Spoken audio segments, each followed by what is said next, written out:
Alléluia. Gloire au Seigneur. Bwana Yesu asifiwe. On va parler de la foi. Tutaongelea imani. On va avoir différentes sessions sur la foi. Tutaongea mambo tofauti juu ya imani. Donc ce soir, on va remettre des fondations pour certains et en mettre pour d'autres. Na kwa leo tutarudisha misingi kwa baadhi, lakini kwa wengine warudishia tena upya. Ensuite, demain matin, donc de 7h à 9h, on aura des sessions d'enseignement aussi sur la foi. Kwa hiyo asubuhi saa 1 mpaka saa 3 tutakuwepo tena hapa juu ya kufundisha juu ya imani. Consacrez-vous. Quand on est baigné dans la parole, c'est là où elle a plus d'influence sur nous. Tafadhali tujiweke tayari. Wakati tunaingia katika neno la Mungu ndio inakuwa na ushawishi zaidi. Demain soir, on va faire une grosse soirée. Na jioni tutakuwa na jioni kubwa. On va passer un temps dans l'adoration. Tutakuwa na muda wa kuabudu. Je vais enseigner la parole. Nitahubiri neno. Mais après, je veux prier pour vous demain soir. Lakini baadaye nitawaombea. Écoutez-moi bien. Munisikie vizuri. Écoutez-moi bien. Nisikieni. La foi, c'est pas du baratin. Imani sio utani. La foi, ça se met en action. Imani lazima uitende. La foi, comme nous allons le voir, c'est marcher sur la parole de Dieu. Imani ni kutembea juu ya neno la Mungu.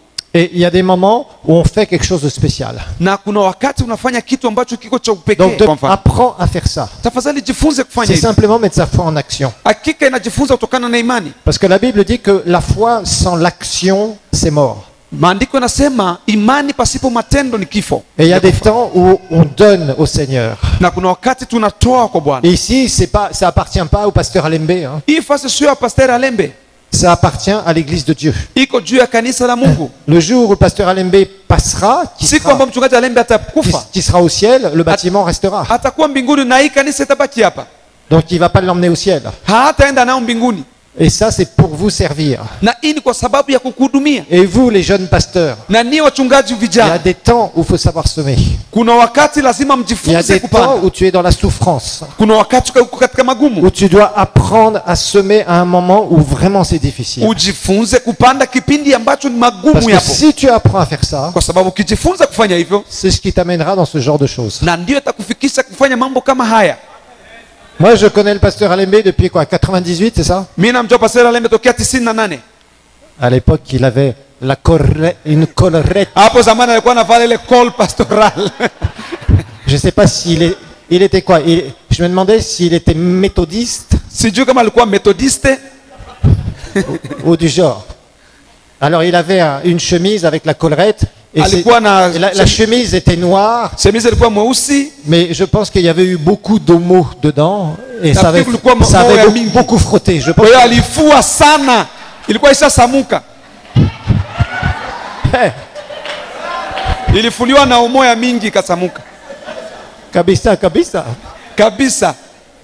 Oui, mais le problème qu'il y a, c'est que beaucoup de gens Ni matatizo ambayo watu wengi. pensent qu'ils vont passer du niveau ici Watu wengi wanafikiri watatoka hapa na fup au niveau tout là-haut anakuwa juu en 2 jours. kwa siku mbili. C'est pas comme ça que ça marche. Habikuachi vile. Et justement, le thème de la foi, Kwa hiyo ile somo ya imani c'est ce qui va nous apprendre à avancer et à grimper. ndio ambayo itatufundisha namna gani tunaweza kwenda hatua kwa hatua.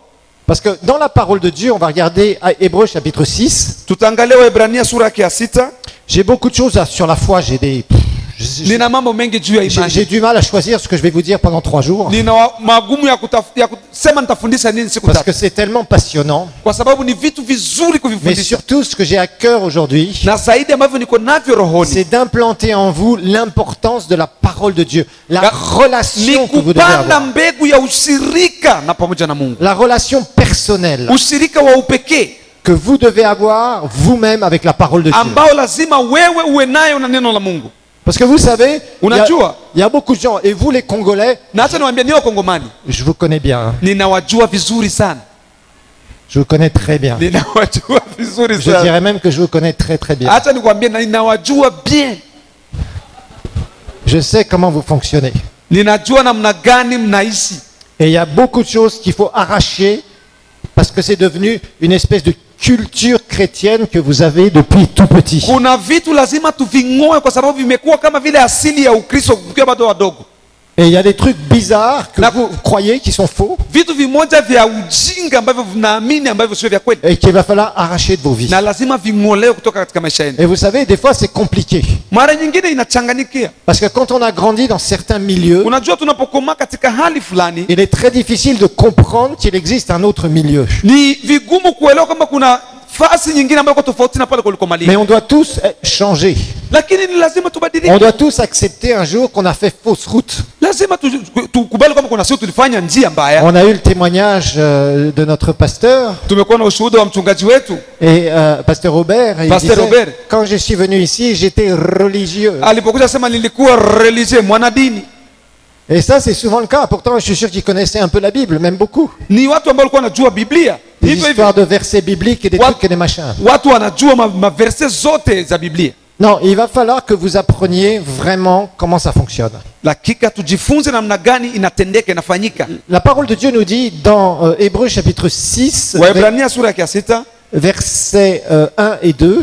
mstari wa kwanza na wa pili. C'est pourquoi, laissant l'enseignement élémentaire de la parole du Christ, tendons vers la perfection. La perfection, c'est la maturité, Unajua ule utakaso ni kukomaa, sans de nouveau poser le fondement à la repentance des œuvres mortes, la foi en Dieu, la doctrine des baptêmes, l'imposition des mains, la résurrection des morts et le jugement éternel. La foi, c'est un thème central dans la parole de Dieu. imani ndiyo somo ambalo liko katikati katika Biblia. C'est pour ça que étudier la foi, Ndio maana kujifunza imani, savoir comment ça marche, utajua namna gani inatembea. pratiquer la foi, Ukihisi imani, grandir dans la foi, kukomaa katika imani c'est quelque chose qui est absolument indispensable. ni kitu ambacho hutakiwi kukiacha.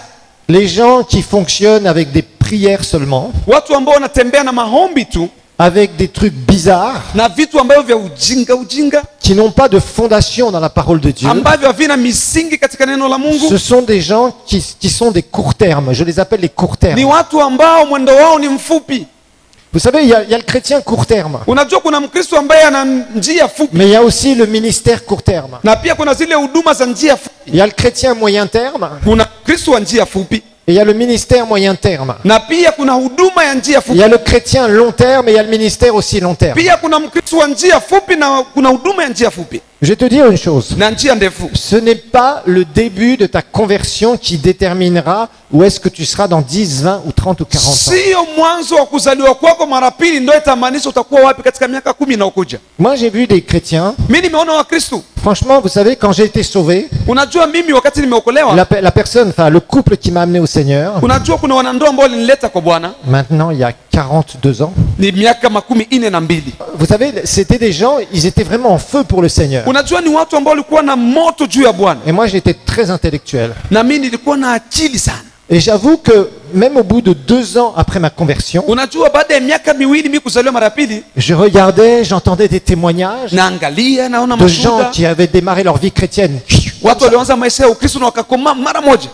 Et puis je me disais finalement, est-ce que je suis sauvé? Nikaanza kujiuliza, je, nimeokolewa J'ai eu kweli? des doutes, je me demandais. Nikaanza Parce que kujiuliza, j'avais démarré tout doucement. je na mimi naweza kuanza Il y avait pole beaucoup de pole. choses, je comprenais Nilikuwa na rien. maswali nilikuwa sielewi. J'étais sauvé, mais je comprenais rien. Nilikuwa nimeokolewa lakini sielewi chochote. Mais j'en ai vu beaucoup. Nimewaona Des wengi, années plus tard, miaka mingi imepita, ils ont rétrogradé. wale watu ambao walikuwa mbele Des gens wamerudi qui avaient nyuma, fait des expériences avec le Seigneur wale watu ambao waliishi vitu na Mungu, extraordinaires. mambo ya maajabu J'ai na vu aussi des ministères comme ça. nikawaona mahuduma za hivyo pia. Le gars, il commence une église. Mtu anaanza kanisa, Au bout de 6 mois, il a 300 personnes dans miezi l'église. misita na watu 300 kanisani, Et toi, tu transpires, tu as 50 personnes. na wao unatoka jasho kwa na watu 50. Tu transpires encore, tu en as 55. Unatoka jasho unafika 55, Tu transpires encore, tu en as jasho 45. katika, wanarudi tena wanapunguka 45. Et tu dis, waouh, et lui, Unasema 300 personnes. wengine wana Tout le 300, monde court vers lui. watu wote wanamkimbilia. Oui, mais dans 5 ans, dans 10 ans, Lakini katika miaka 5, miaka où 10, est-ce qu'il en sera avec le Seigneur? wapi yuko na Bwana wake? Vous savez, actuellement, Unajua sasa, et écoutez-moi bien, mnisikie vizuri, il y a beaucoup d'esprits de séduction. kuna roho nyingi za kudanganya watu. On a un très gros problème dans l'église de Dieu. Katika kanisa la Mungu tuna matatizo. Ça a été amplifié avec Internet. Internet ndio imevikomalisha sasa. Et on a un gros problème. na tuna matatizo mengi. On a tout le monde qui se met sur Internet, qui fait des vidéos, qui dit qu'il enseigne la parole de Dieu. Tuko na watu wote sasa ambao wanaingia kwenye internet na wanaanza kufundisha, wanasema wafundisha neno la Mungu. On a les gens les plus sérieux.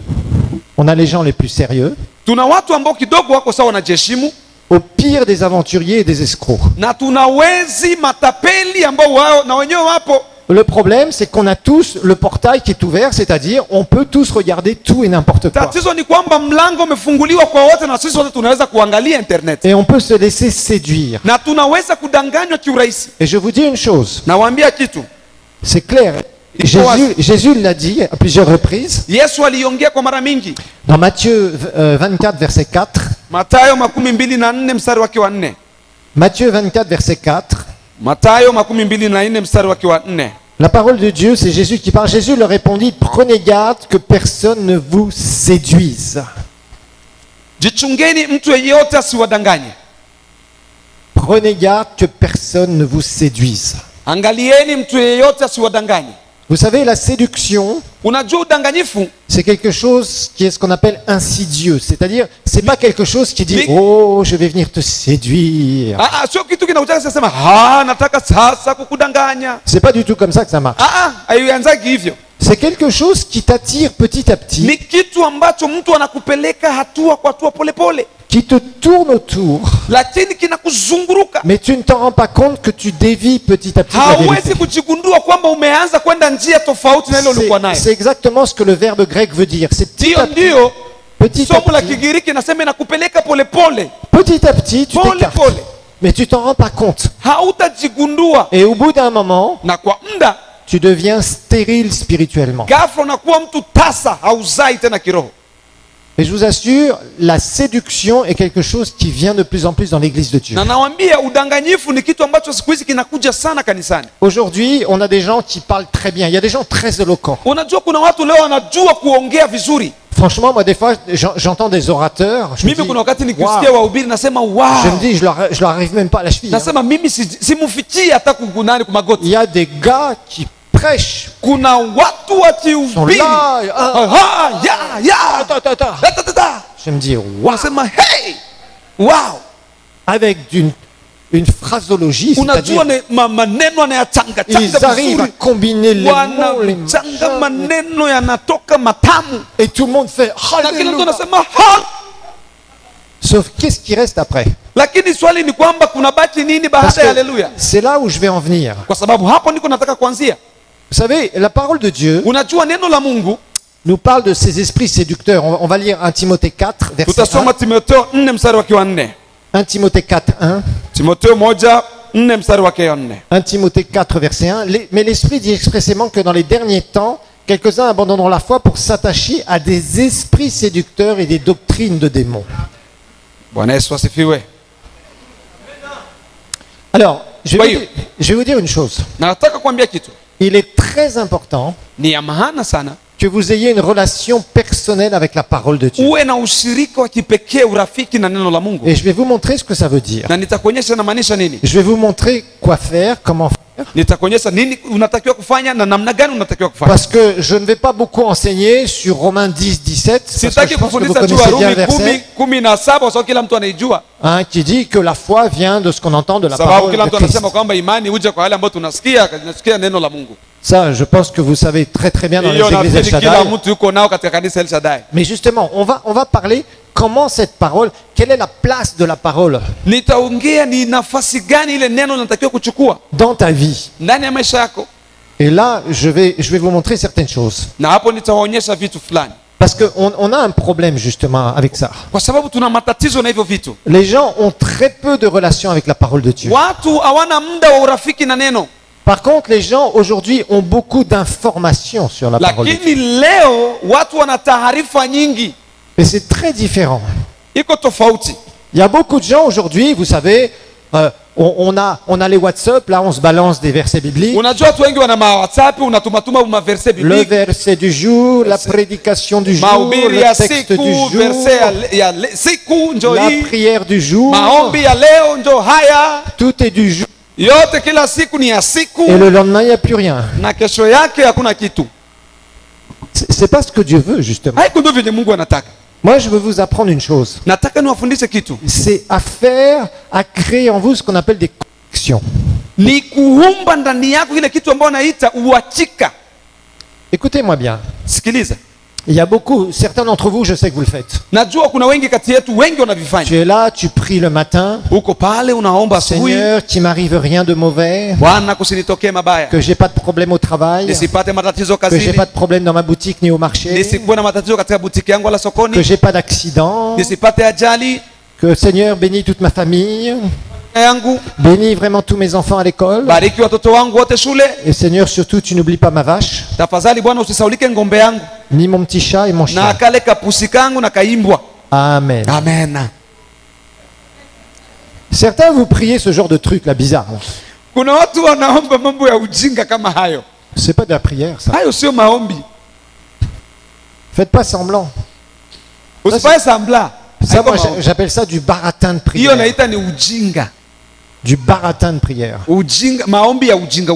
Vous savez, il est temps de prendre les choses au sérieux parce qu'on a une sacrée vague de séduction aujourd'hui. Hata nikwambie ni lazima tuanze kukamata vitu sasa tumevichukua na manani Des kwa gens sababu watu wadanganyifu ni qui wengi. balancent des versets bibliques à tout va. Watu wanatuma mavese bibliki kila wakati Des ovyo. gens qui font faire des confessions à tout va. Watu ambao wanaenda kufanya kutubisha watu ovyo. Et on va parler de la confession et de la foi. Na tutaongea juu ya kukiri na imani. Parce qu'il y a vraiment un problème avec beaucoup de gens. Kwa sababu kuna matatizo ya watu wengi. Aujourd'hui, l'église est pratiquement axée sur une seule chose. Watu leo kanisa iko katika kufikia katika kitu kimoja. Moi et moi. Mimi na mimi peke yangu. Et c'est les prédicateurs qui font recette aujourd'hui. Na ni wahubiri ambao wanafanya hiyo tabia ya pesa. Ce sont ceux qui te parlent que tu seras grand, Na ni hao nakwambia utakuwa mtu que mkubwa. demain tu seras riche, Kesho utakuwa tajiri. que tu seras connu, Utajulikana. que tu seras une grande star de la musique Utakuwa chrétienne. stari mkubwa wa kanisa El Shaddai. En fait, ils adulent les gens, ils mettent les gens très haut. Wanajaribu kupandisha tu watu na maneno.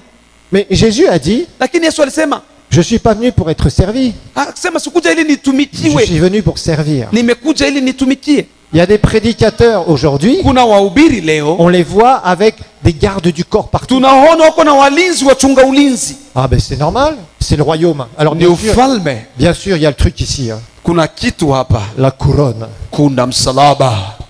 et le costume bleu Na suti ya blue. et les chaussures bien cirées. Na kiatu ambacho kimepigwa rangi vizuri. Tu n'as pas mis le nœud papillon et les décorations. Tu n'as pas mis les décorations? Normalement, il y a des décorations maintenant. Non, Non, je- vraiment. Vous voyez, on a tout un cinéma qui est fait aujourd'hui. Kwa hiyo kuna watu wanacheza filamu kanisani. Jésus était quelqu'un d'abordable. Yesu alikuwa ni mtu ambaye unaweza kumfikia kawaida. Il a dit que celui qui va être le plus grand Anasema anayetaka kuwa soit mkubwa le serviteur de tous. hawe mtumishi wa wengine. Sauf qu'aujourd'hui, dans l'église, on n'entend plus ça. Lakini kanisani hatusikii tena hayo maneno. On dit non, toi tu seras grand. Wewe utakuwa mkubwa. C'est pour ça qu'on entend les histoires d'apôtres, de prophètes, de tout ce Ndio que vous unasikia mastori sasa, mimi ni apotre, mimi ni nabii. Et vous savez, tout ça, ça porte à confusion. Hiyo yote ni kuleta tu watu wachanganikiwe. C'est ça le problème. Les Ndio gens, matatizo. aujourd'hui, avec tous les trucs bizarres qu'on a, Unajua leo na vitu vya ujinga vyote ambavyo vimejaa on duniani. a de la confusion. Tunachanganikiwa. Parce que d'un côté, on voit la parole de Dieu. Pembeni kuna neno la Mungu. D'un autre, on voit des gens parler toutes sortes de choses. Pembeni kuna watu wengine wanaongea mambo ya ovyo ovyo. Et finalement, on ne sait plus où on en est. Sasa tunakuwa hatujui tuko wapi. Alors, c'est pour ça que je veux te montrer quelque chose ce soir. Ndio maana jioni ya leo nataka nikuonyeshe kitu. On va regarder l'épître aux Romains. L'épître aux Romains. Warumi tafadhali. Romains chapitre 14. Warumi 14. Et on va l'afficher, parce que ma traduction n'est pas bonne par contre. 14, 23. 14:23. 14, 23.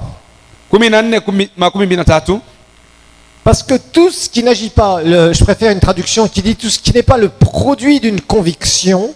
Ah bah, c'est à la Unataka fin. ile Tout ce qui n'est pas, la fin du yule, verset. yule ambaye sio mazao ya kuachika. Tout ce qui n'est pas le produit d'une conviction est péché. Yote ambayo sio zao la uhakikisho ni zambi. Alors quand on lit un verset comme ça, c'est pas facile parfois. Unajua tukisoma versi kama hivyo inakuwa inachanganya. On se dit qu'est-ce que ça veut dire? Tunajiuliza ni nini? D'abord, le mot péché Kwanza neno zambi veut dire manquer le but. ni kukosa malengo. Donc en fait, qu'est-ce que Paul disait ici? Paulo alitaka kusema nini hapa? Il disait tout ce qui n'est pas le produit, une conviction c'est quelque chose de spirituel. Unajua uhakika ni kitu cha kiroho. Et à partir du moment où tu ne fonctionnes pas dans une conviction, na wakati unaanza kutembea na hauna uhakika, tu vas te faire balayer et manquer le but. utafajiwa na utakosa malengo. Une conviction, Uhakika c'est quelque chose qui doit se créer en toi. ni kitu lazima kinajiumba ndani yako, Mais je tiens à te le dire, na sichoki kukwambia ça va te coûter cher. itakugharimu Et sana. ça, les gens ne veulent plus en entendre parler. Watu hawapendi kusikia haya maneno. Les gens pensent que tout ira bien. Watu wanafikiri mambo yatakuwa sawa. La Bible n'a jamais dit ça. Biblia haijawahi kusema hivyo. Éphésiens chapitre 6, Waefeso 6 je crois que c'est verset 13, nous dit que nafikiri 13 le jour mauvais va arriver. wanasema kwamba siku mbaya ni lazima zitafika. Oh non, pasteur, tu nous parles du jour mauvais. Pastor, unatuambia mambo siku mbaya. Je crois que c'est ça. Oui, voilà, Nafikiri c'est ça. C'est pourquoi prenez toutes les armes de Dieu afin de pouvoir résister dans le mauvais jour. Chukueni silaha zote za Bwana ili mpate kudumu katika Mais siku mon mbaya. frère, ma soeur, arrête de dire Seigneur, protège-moi. Seigneur, Kaka yangu, dada yangu, acha kuomba Mungu, Mungu nilinde Bwana, nilinde. Arrête de penser que le pasteur va prier toutes les prières de protection. Acha kusema kwamba pastor ataomba maombi yote ya ulinzi. Ça, c'était bon quand tu allais voir le sorcier. Hiyo ni wakati anaenda kuona wachawi. Pasteur, c'est pas un sorcier. Hein? Pastor sio mchawi. Pasteur, c'est un serviteur de Dieu. Pastor ni mtumishi wa Bwana. Le mauvais jour va arriver. Siku mbaya ni lazima zifike. C'est pas moi qui le dis.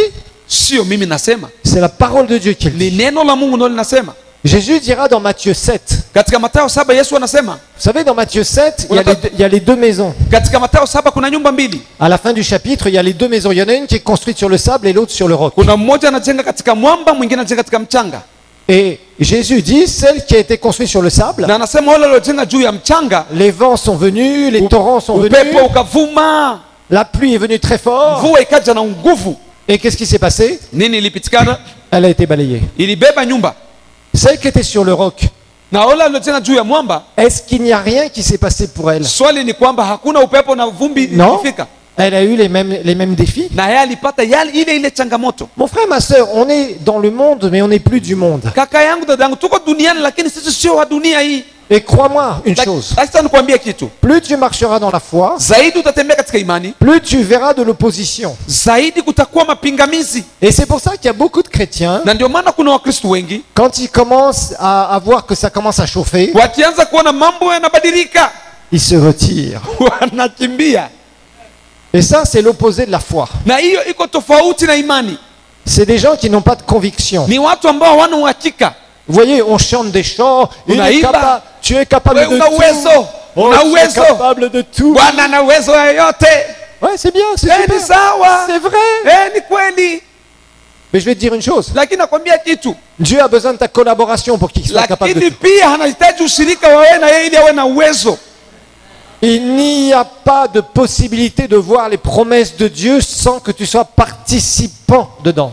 Hakuna uwezo wa kuona mamlaka na ukuu wa Mungu kama haupiti katikati. Tu peux pas t'asseoir et dire, toi Dieu, tu vas tout faire. Hawezi kukaa chini useme Bwana utatenda yote. Moi, je m'assois. Mimi nakaa. C'est pas comme ça que ça marche. Abitembeaki. Dieu a besoin de ta collaboration. Mungu anahitaji muongee ushirika. C'est là où la foi prend tout son sens. Hapo ndipo imani inachukua sasa hali yake yote. Tu as des promesses dans la parole de Dieu. Kuna mahadi katika neno la Mungu. Tu as des promesses personnelles. Kuna mahadi kipekee. Mais Dieu ne fera pas tout pour toi. Lakini Mungu hata kufanyia yote juu Il y yako. aura de l'adversité. Lazima kutakuwa na upinzani. Oui, il y aura de l'adversité. Kutakuwa upinzani na Et vous, les changamoto. pasteurs, vous allez en subir. Wachungaji mjitayarishe kwa Les sababu tempêtes. mtafikia Les, upepo. les galères.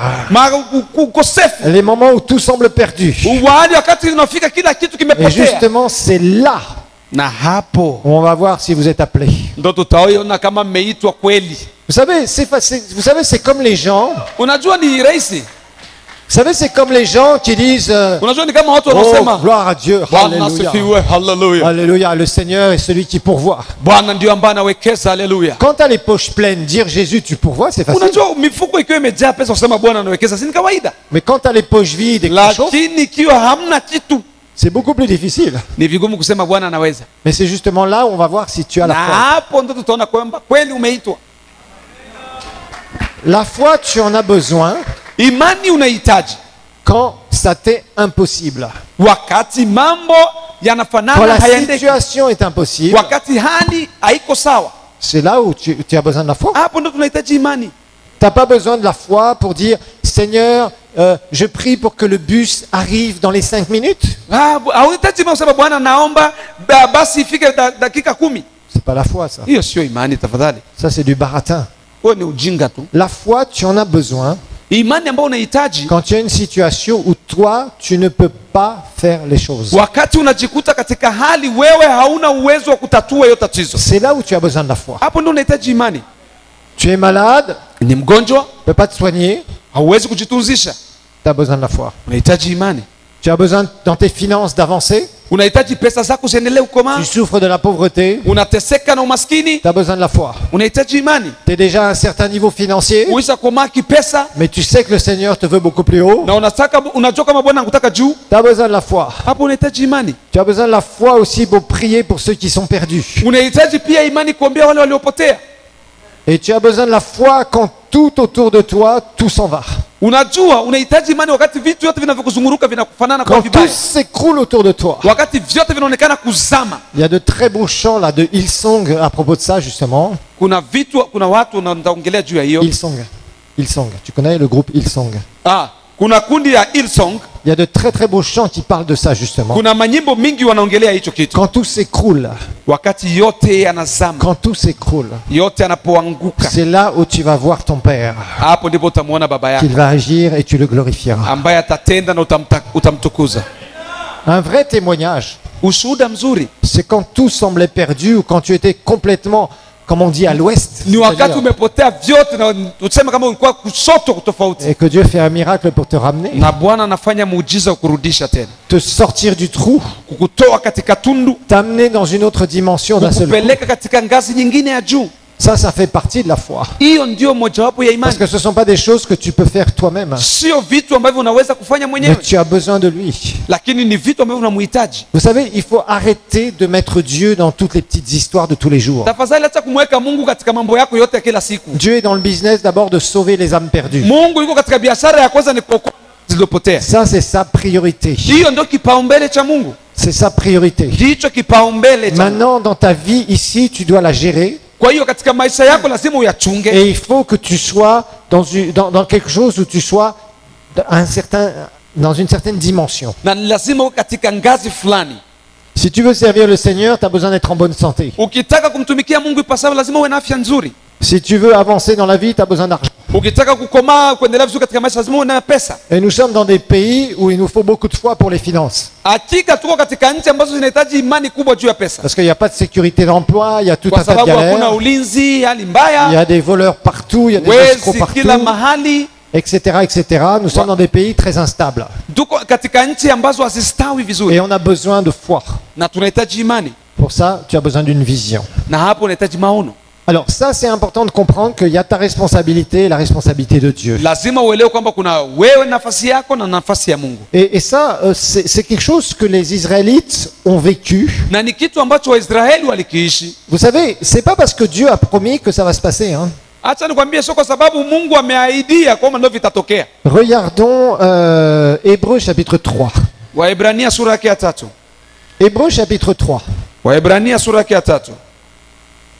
Hébreux chapitre 3, ça va nous rapporter comment les Israélites n'ont pas vu leur promesse se réaliser dans le désert. Inatuhadisia historia ya wana wa Israeli namna gani hawakuona ahadi ya Mungu ya kutimilika maishani mwao. Ce que je veux vous expliquer, Nataka nikuambie c'est qu'à partir du moment où il y a une promesse, ni wakati kuna ahadi, et on verra que la foi doit être fondée sur une promesse de Dieu, lazima imani, lazima misingi yake iwe katika sur ahadi ya la Mungu, parole de Dieu. neno la Mungu.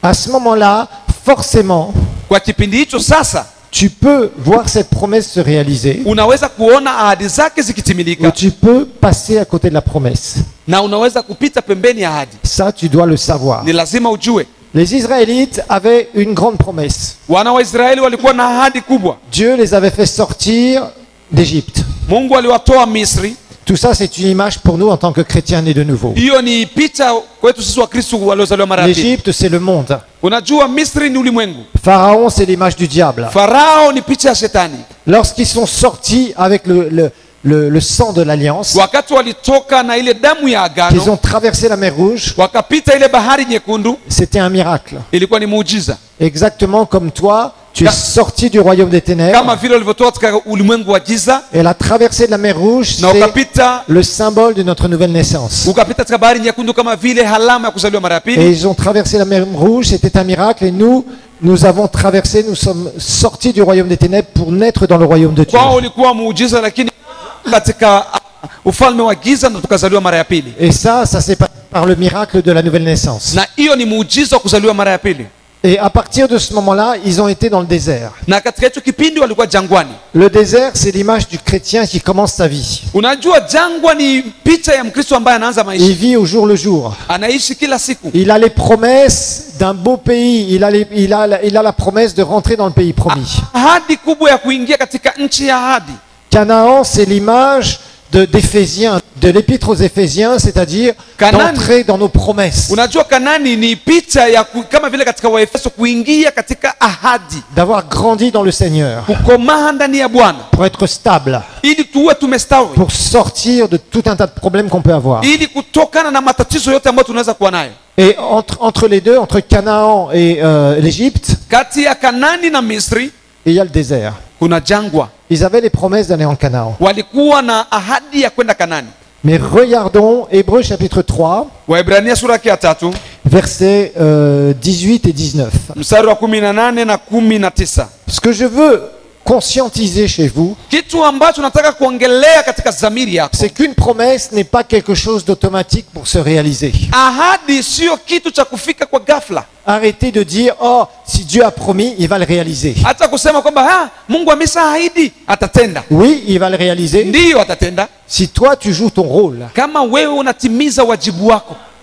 te fais pas d'illusions, sinon ça marchera pas. Hata kujiletea mapicha ambayo hayapo. Il y a beaucoup de vendeurs d'illusions dans les prédications. Unajua kuna watu wengi wanachuruza sasa mapicha ambayo hayapo. Où les gens te racontent, demain tu seras ça, demain tu vas changer. Kesho utakuwa hivi, kesho utakuwa hivi. Et les gens courent après ça. Na watu wanakimbilia hivyo vitu. Et évidemment, ils se font escroquer leur argent. Baadaye wanaibiwa pesa zao. C'est pas l'évangile, c'est pas ça. Injili sio hiyo. L'évangile, c'est la parole de Dieu Injili ni neno la Mungu et un cœur qui croit. na roho inayoamini. Un cœur qui croit. Roho inayoamini. Donc, la parole de Dieu, Kwa hiyo neno la Mungu, la place que tu vas lui laisser, nafasi ambayo c'est utaiachia absolument fondamental. ni sehemu ya maana Je vous sana. dis, on va en parler, on va creuser. Na tutaongelea, tutachimba zaidi. Parce que si tu laisses pas la parole de Dieu avoir sa place dans ta vie, ça va Kama pas aller. hautaacha neno la Mungu kuwa na nafasi Tu yake, n'iras pas loin. hautokwenda mbali. Et à qui jura-t-il qu'il n'entrerait pas dans son repos, si ce n'est à ceux qui avaient désobéi? Aussi voyons-nous qu'ils ne purent y entrer dans le pays de Canaan, à cause de quoi? Leur incrédulité. Hawatoingia kwa sababu ya kutokuamini kwao.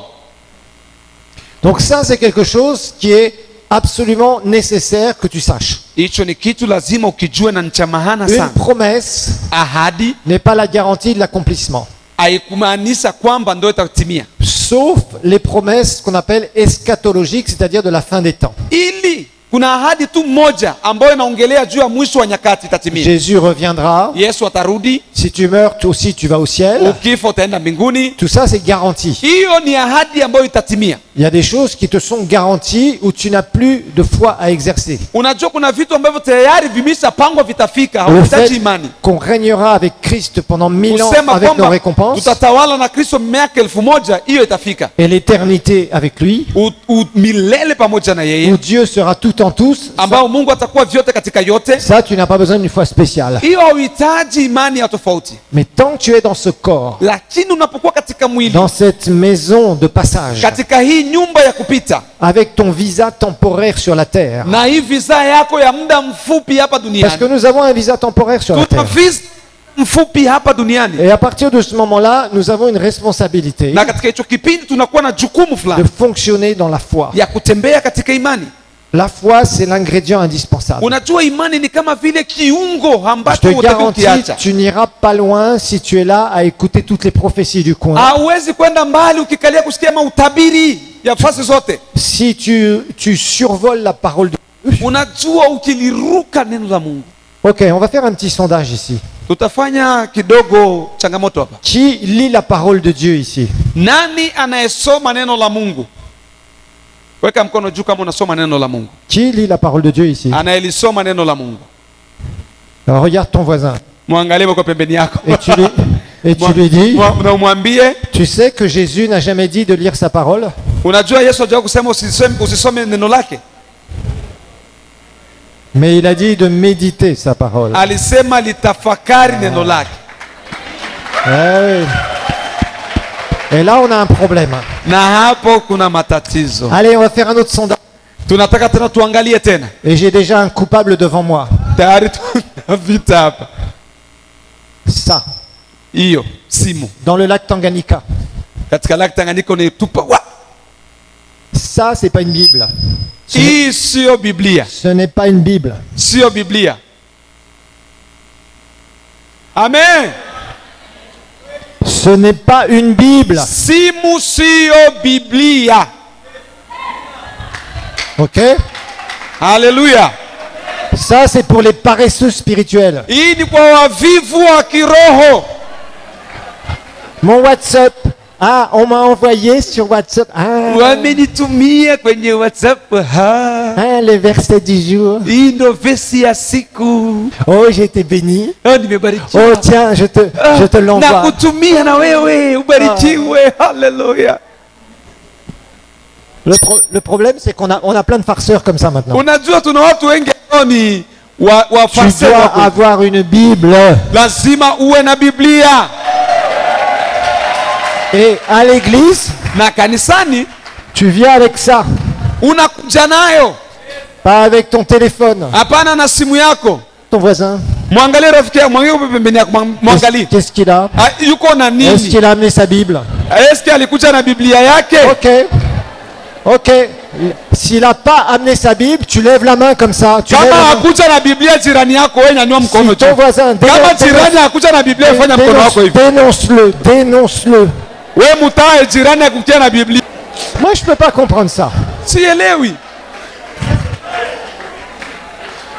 Comment tu vas écrire des notes là?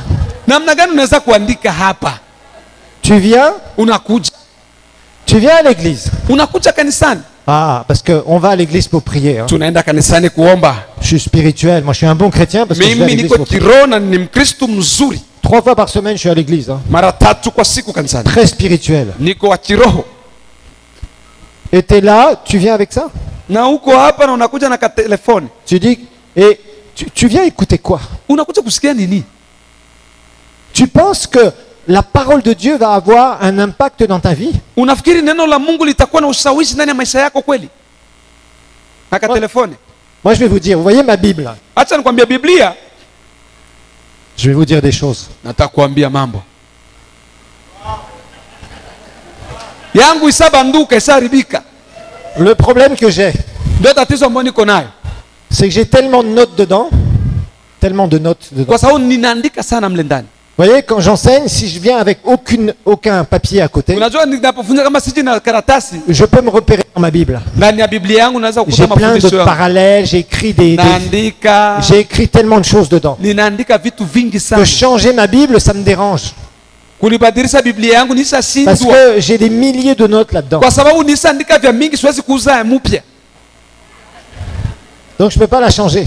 Siwezi kuuza ya mpya. Elle est décollée. Bon, d'accord. Ndio imebanduka sawa, wewe ni cheke tu, lakini siwezi kuuzisha. Mais quand je la prends, c'est facile, je me repère facilement. Lakini nikianza kuitumia ni rahisi, kwa sababu mafundisho yako mengi.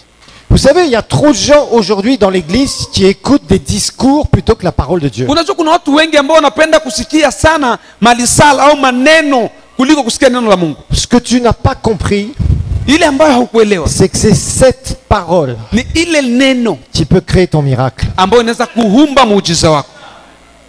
D'ailleurs, quand tu as été sauvé, Unajua ulipookolewa, tu as entendu la parole, ulisikia neno, tu as cru, ukaamini, et ça a créé le plus grand des miracles que na tu pouvais vivre. ikahumba muujiza mkubwa ndani yako. Je ne sais pas si tu te rends compte, Mimi sijui kama unanielewa, lakini mais le salut, ce que ça représente, wokovu unamaanisha nini? c'est tellement puissant, le salut. Una nguvu sana. Le salut, Wokovu c'est quelque chose de tellement grand ni kitu kimoja kikubwa sana, que nous étions des pécheurs perdus. tulikuwa watenda dhambi tuliopotea. Nous étions la propriété de Satan. sisi tulikuwa ni vitu ama ni watu wa shetani. On a entendu la parole de Dieu. Tukasikia neno la Mungu, On l'a cru. tukaamini, On s'est mis dans les conditions divines. tukajiweka katika hali za kiungu, Repentance sincère. tukatubu ipasavyo, Foi en Jésus. tukaweka imani katika Kristo, Demander pardon sincèrement. tukaomba msamaha kwa uhakika, Recevoir le salut. tukapokea wokovu. Et ce qui s'est passé Na nini iliyopitika? est quelque chose, vous savez, la Bible nous dit, tiens, je vais vous donner un verset Acha nipatie verse pour vous montrer. ili nikuonyeshe. Franchement, dans la parole, il y a des choses Katika extraordinaires. neno la Mungu kuna mambo ya Regardez la première épître de Pierre au chapitre 1, Petro wa kwanza sura ya kwanza verset 12. mstari wa 12. Ah ah ah, ça c'est un verset. Il y a Un jour, ça fait chiouk comme ça dans mon esprit. Kuna siku ilifanya katika roho yangu. Regardez un peu. On va lire la deuxième partie. Tutasoma upande wa pili. Bon, on va lire tout le verset, ok. Il leur fut révélé, alors on parle des prophètes de l'Ancien Testament, Wanaongelea manabii wa agano la kale. que ce n'était pas pour eux-mêmes les révélations qu'ils avaient reçues sur la Uamsho croix, kwa sababu ufunuo kwa ajili yao tu. mais pour vous, Kini kwenu qu'ils étaient les dispensateurs de ces choses qui vous ont été annoncées, que vous ont maintenant été annoncées maintenant, ceux qui vous ont prêché l'évangile par le Saint-Esprit envoyé du ciel. Et regardez maintenant le reste de ce verset. angalia hapa ya mwisho. Et dans lesquels les anges désirent plonger leur regard. Ambako malaika wanatamani kila wakati kutazamia. Je ne sais pas si vous comprenez la puissance de ce verset. Sijui kama unaelewa nguvu ya hii verse. Lorsqu'un être humain Wakati kiumbe entend mwanadamu la parole de Dieu, anasikia neno la Mungu, qu'il ouvre son cœur, anafungua roho, qu'il accepte le message de l'évangile, anapokea habari ya ujumbe, cet être humain pécheur, perdu, yule voué mtu à la mwenye mort, dhambi aliyepotea, à la mort et au ambaye jugement, atakiwa kufa katika kuhukumiwa, parce qu'il entend la parole de Dieu, kwa sababu anasikia neno la Mungu, parce qu'il la croit, kwa sababu anaamini, d'un seul coup, en se repentant sincèrement, en demandant Katika- pardon, tubu na kuomba msamaha, un miracle se passe. ghafla muujiza unafanyika. Les anges voient ces choses Malaika wanaona hicho kitu et ils ont des yeux gros comme ça, na wana macho makubwa tellement ils sont étonnés, mpaka wanashangazwa, tellement ils sont étonnés de wanashangaa voir un Kuona. être humain mort spirituel mtu ambaye amekufa kiroho, qui d'un seul coup ghafla reçoit la vie de Dieu. anapata maisha ya Mungu. Les anges sont Malaika C'est wanashangaa. pour ça que la Bible nous dit que s'il y en a un seul qui se repent, Ndio maana il y Biblia a de la inasema joie dans le ciel. umoja akiokoka kuna furaha Les mbinguni. anges se réjouissent. Malaika wanafurahi Chaque fois qu'une personne reçoit Jésus, kila mmoja anayepokea Yesu. les anges sont Malaika wanasema ha, comment un être spirituel, mort spirituellement, séparé de la vie namna de Dieu, gani mtu aliyekufa kiroho aliachana na Mungu peut sortir de sa mort anaweza kutoka katika et kifo Dieu lui redonne la vie. na tena anarudi kuwa hai. Les anges restent à chaque fois bouche bée. Malaika kila saa wanashangazwa. C'est grâce à quoi? Ni kwa ajili ya nini? La parole de Dieu. Neno la Mungu. Si tu veux aller loin dans la vie spirituelle, Kama unataka kwenda mbali katika maisha ya kiroho, la parole de Dieu neno la Mungu doit avoir une priorité dans ta vie. lazima ichukue nafasi ya kwanza katika maisha yako. Et je vais te montrer, Na nataka ce kuonyesha n'est pas simplement de connaître des versets bibliques, sio kuwa na maverse za mingi mkichwa, c'est de vivre des choses. lakini ni kuishi hivyo vitu. Que cette parole d'un seul coup, paf, descende en toi. Ile neno lisuke mara moja pa ndani yako, Et que tu commences à dire, na ah, unaanza kusema ha, je sais que je sais que je sais. ninajua, Que je sais, que je sais, que je sais, que je sais, que je sais, que je sais. najua. Ce ne sont pas ces circonstances qui vont me dominer, Sio haya matukio yote yanabadilisha, mais c'est cette parole. ni neno. Ça, c'est la foi. Hiyo ni imani, Ça, c'est ce qui amènera des transformations. hiyo ndio italeta mabadiliko. Ce ne sont pas tes petites prières, Sio mahombi ce ne sont mfupi, pas tes plaintes devant le Seigneur. sio manunguniko yako, Oh, malalamiko. Seigneur. Oh Bwana, Pauvre de moi. Ça, c'est les dames. C'est les dames. Drame C'est les sisters. C'est les sœurs. ya ya wamama. La prière de plainte n'existe pas dans la parole de Dieu. Maombi ya manunguniko ya Amen. kwai katika neno la Mungu. Amena, amena inapungua. Dieu est dans le business Mungu katika choses biashara sérieuses. ya mambo yanayojiheshimu. Vous savez, l'église de Christ joue beaucoup. Kanisa la Mungu linacheza sana. Pourquoi tu as un iPhone à $1200 Kwa nini uko na iPhone ya $1000 et tu n'es pas capable de donner $100 pour les bâtiments? hauwezi kutoa $100 juu ya ujenzi? Shame on you. Aibu kwako wewe. Sikia haya. Tu veux d'autres exemples? Unataka ingine mifano nikupatie? Soyons clairs, frères et sœurs. Tuambiane wazi. Tu n'es pas capable d'aller dans une croisade d'évangélisation et de monter une estrade. Hauna uwezo wa katika mkutano wa mahubiri na kupanda na kutengeneza madhabahu. Parce que tu es chef ici dans... Kwa sababu unajisi wewe ndio chef. Hauwezi kusaidia kazi ya kujenga. Je veux dire une chose, si tu veux être utilisé par Dieu, Acha nikwambie, ukitaka kutumiwa na Mungu. moi j'ai mis la main dans l'huile, hein, dans la graisse. Hein. Mimi nimeweka mikono katika mafuta. J'ai réparé des baffles. Nimetengeneza mabafle. Je peux en réparer même aujourd'hui, ça me gêne. Mpaka leo naweza ikala chini nikatengeneza bafle za kanisa bila matatizo. Lakini ushakuwa chef. Il y a trop de gens qui se prennent pour des gens un peu trop sérieux là. Kuna watu wanaojifanya sana kujiheshimia. Sauf qu'ils oublient le principal, c'est les âmes perdues. Lakini wanasaulika kama ni manafsi zilipotea. Et ça c'est une honte. Ni haya. C'est une honte. Ni aibu. La parole de Dieu. Neno la Mungu. Revenons à Romains 10-17 que vous connaissez bien. Warumi 10:17 ambao mnaijua vizuri. Romains 10-17.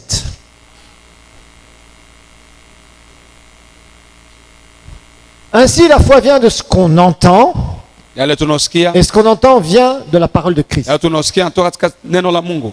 Le mot ici, parole, Neno c'est un mot grec particulier. ni neno la Kigiriki la tofauti. Dans le texte original grec, il y a Katika deux mots qui ont été traduits par parole. Katika masomo yale zamani kuna maneno mawili ambayo litafsiri neno.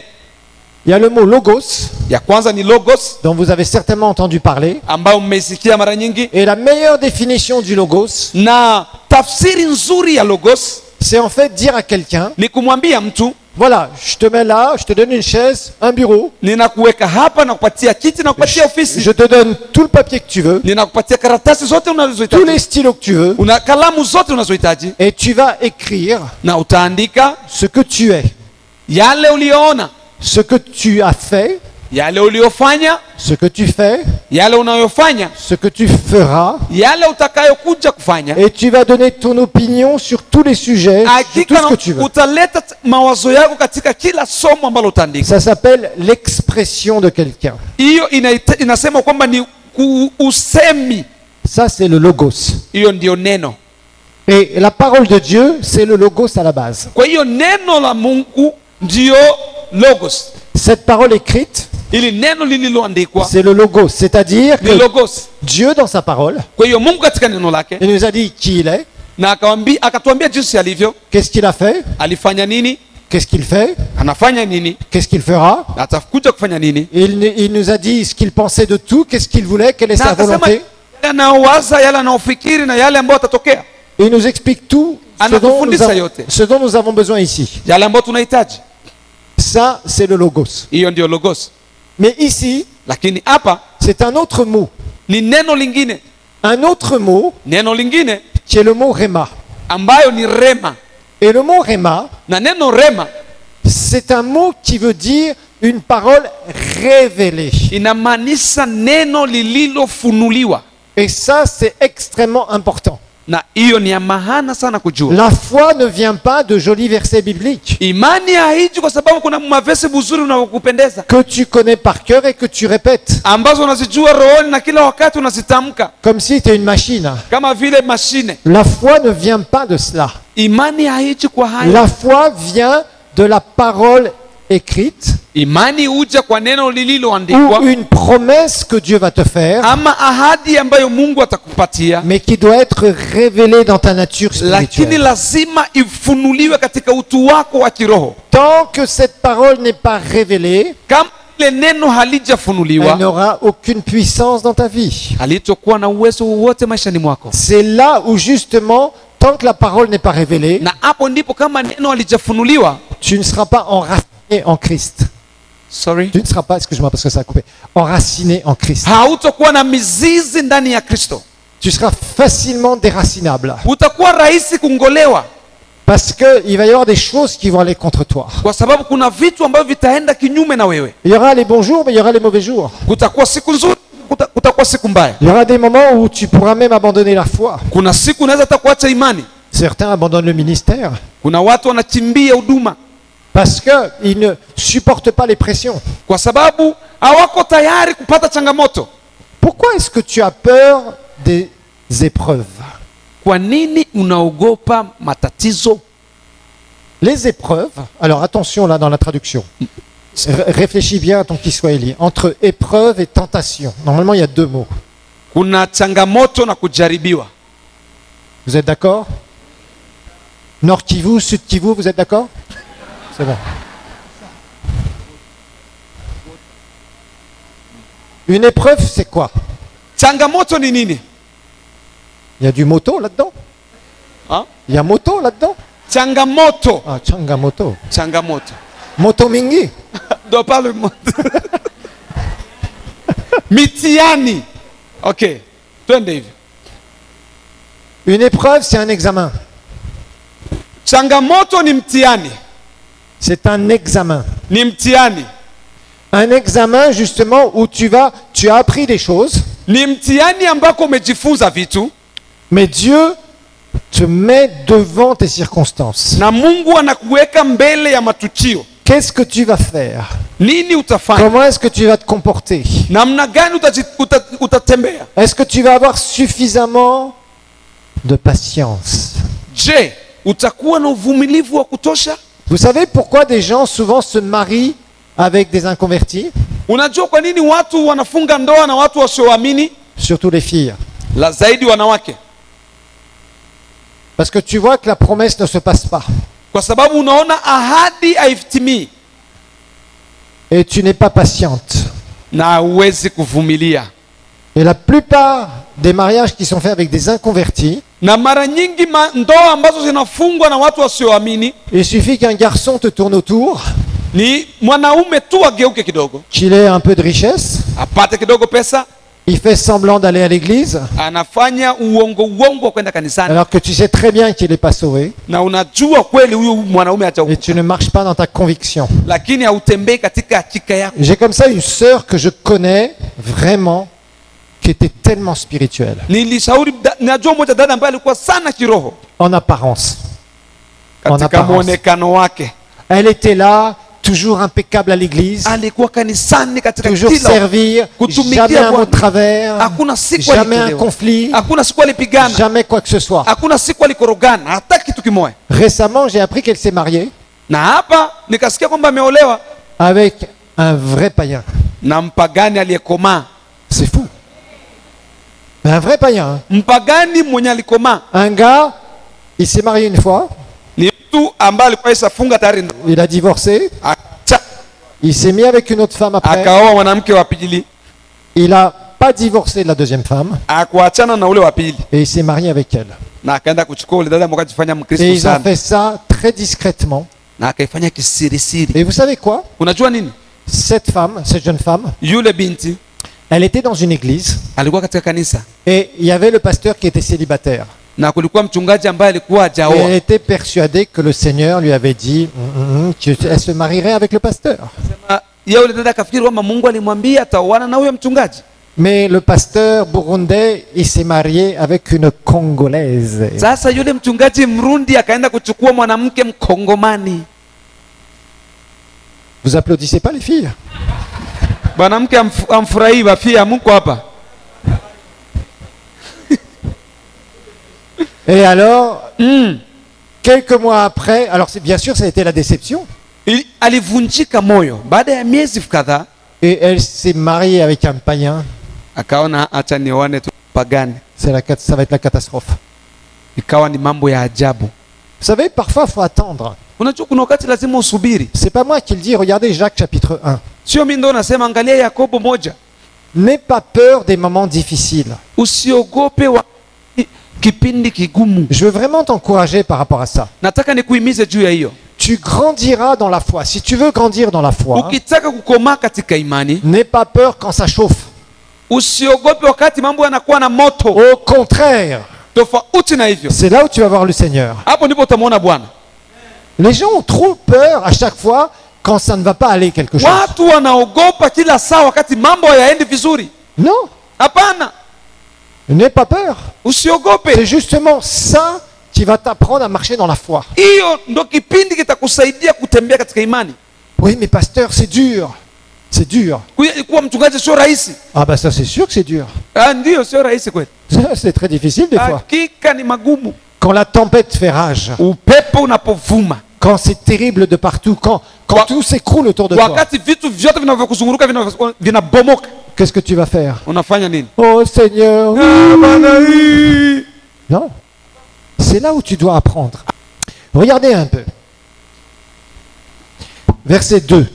Angalia verse ya pili. Mes frères, considérez comme un sujet de joie complète les diverses épreuves auxquelles que vous pouvez rencontrer, sachant que l'épreuve de votre foi produit la patience. Mais il faut que la patience accomplisse son œuvre parfaite, afin que vous soyez parfaits et accomplis, qu'il ne vous manque rien. Alors, qu'est-ce que la parole de Dieu nous dit ici? Nini neno la Mungu linatuambia hapa? Vous savez, l'épître de Jacques, on va y revenir d'ailleurs dans ces prochains jours. Unajua ili somo katika Yakobo linaweza kurudia katika hizi siku zinazokuja. Quand vous lisez Jacques, Unaposoma Yakobo, vous avez l'impression de voir que Jacques est fâché. unaona kama vile Yakobo amekasirika. Il est fâché parce qu'il a vu n'importe quoi dans l'église de Dieu de son époque. Alikasirika kwa sababu aliona mambo ya maajabu sana katika kanisa la Mungu. On faisait des préférences sur les riches et les pauvres. Walikuwa wanafanya utofauti katika matajiri na maskini. Il y a des gens qui disaient on va faire ça, on va faire ça. De Kuna toute watu wanasema façon, tutafanya hivi, tutafanya hivi. tout ce qu'on fait, c'est la volonté de Dieu. C'est Dieu qui l'a permis. Yote ambayo tunafanya mapenzi ya Mungu, ni Mungu ndo ameruhusu. Ça aussi, c'est un truc que vous devez éradiquer de vos vies. Na hicho ni kitu ambacho lazima ukifute katika J'ai fait maisha ça yako. parce que Dieu l'a permis. Nimefanya hivi kwa sababu Mungu Non, ameruhusu. c'est toi qui l'as fait. Ni wewe ndio ulifanya hiko Mungu. Parce que tu es un être humain et tu peux faire certaines choses. Wewe ni mwanadamu, unaweza kufanya vitu vimoja. N'aie pas peur de l'épreuve.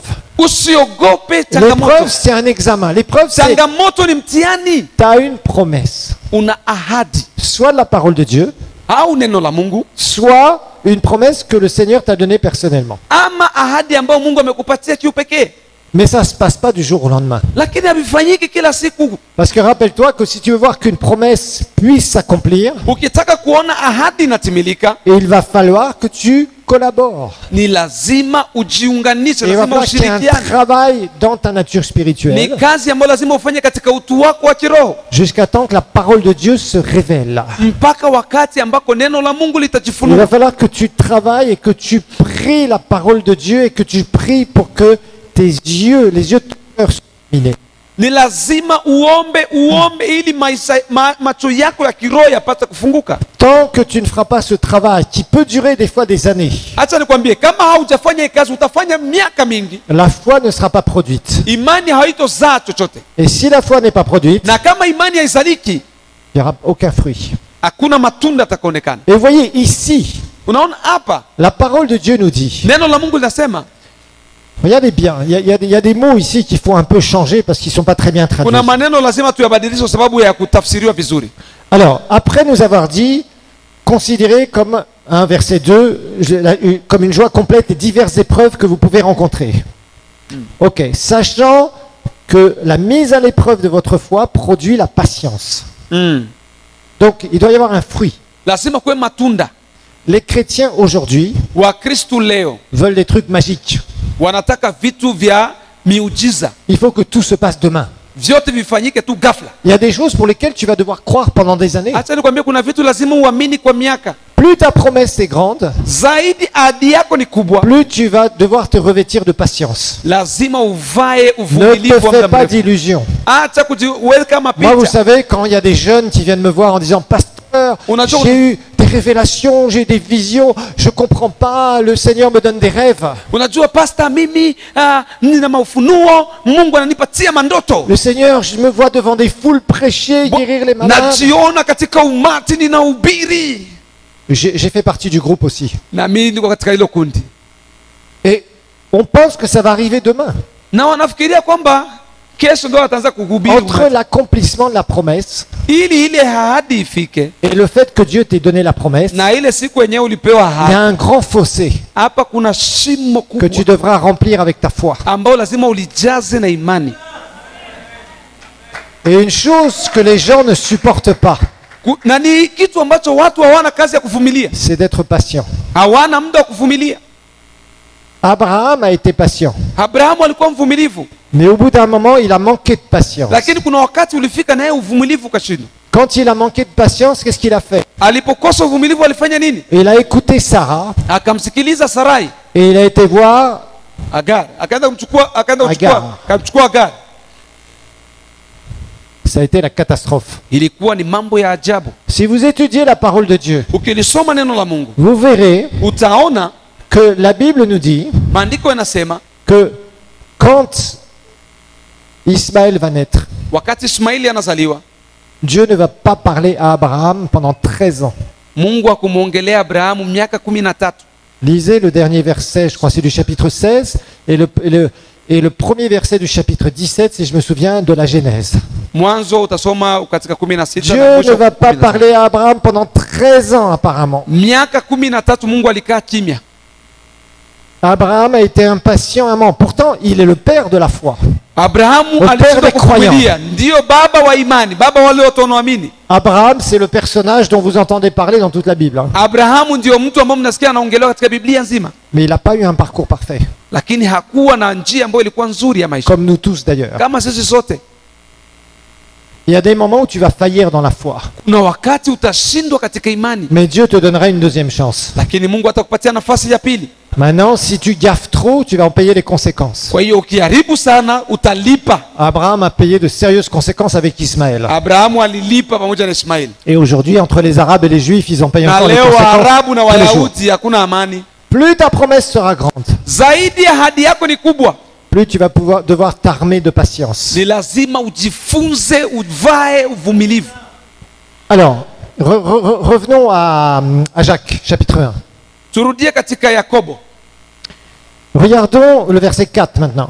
mstari wake wa 4.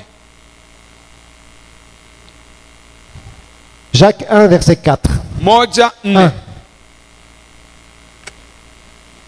Mais il faut que la patience accomplisse parfaitement son œuvre pour que vous soyez parfaits. Alors le mot parfait ici, Ile neno ukamilifu, dans le Nouveau Testament, remplacez toujours ce mot parfait par mature.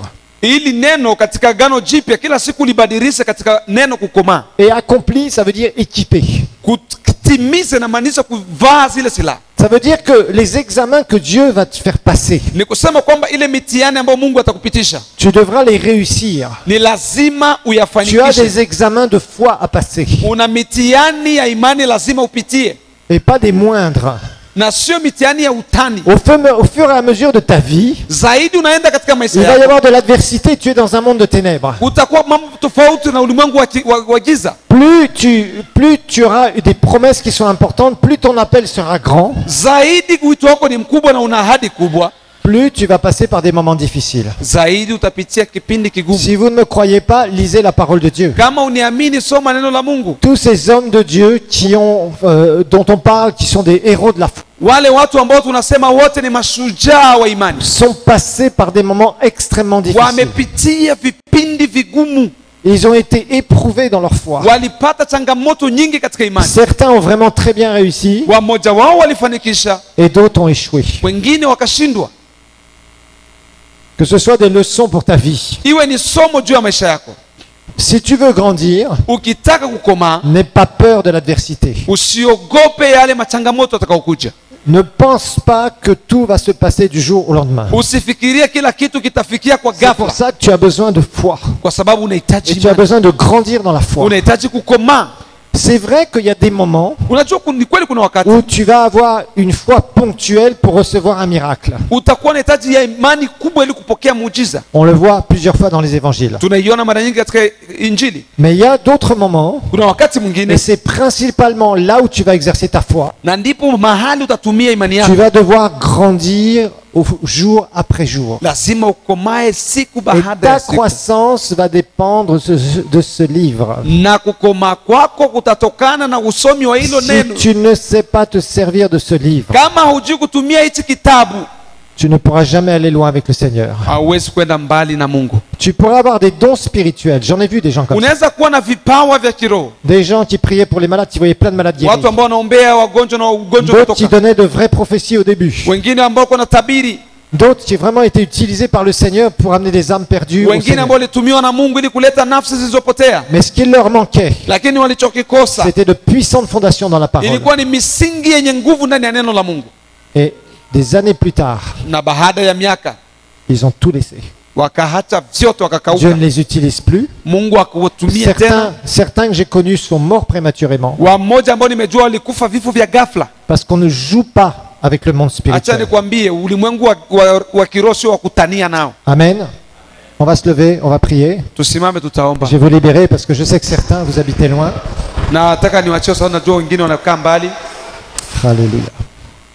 Père, nous voulons te bénir pour ta parole. Bwana, tunakubariki ndani ya neno lako, Et je prie, Seigneur, na ninaomba Baba, pour que ta parole devienne une priorité ili neno lako iwe nafasi ya pour kwanza ton peuple ici, juu Seigneur. ya taifa lako hapa. Que jamais, Seigneur, Kamwe Bwana ils prennent à la légère ta parole. wasichukue tena mzaa katika neno lako, Parce que ta puissante parole, kwa sababu Seigneur, neno lako lina c'est ce nguvu qui transforme les vies. na ambayo inabadilisha watu. Merci, Père, pour ces temps. Asante kwa muda huu, Merci pour ces 3 jours. asante kwa siku hizi tatu, Merci parce que, Seigneur, ta parole va progresser dans nos vies. asante kwa sababu neno lako litakomaa ndani ya maisha yetu, Et Seigneur, nous allons aller beaucoup plus loin avec toi. na tutaenda mbali na wewe Bwana. Merci, Père. Asante Baba, Je te remets, Seigneur, chacun ici. ninarudisha kila mmoja wetu Et que pale, chacun, Seigneur, puisse s'évaluer par rapport à ta parole. ili kila mmoja wetu aguse katika neno Et lako prendre la décision na kuchukua uamuzi, que cette parole devienne la priorité dans sa vie. ili neno liwe kipaumbele juu ya maisha Dans yetu. le nom de Jésus, nous Kwa prions. jina la Yesu tunaomba. Amen, amen.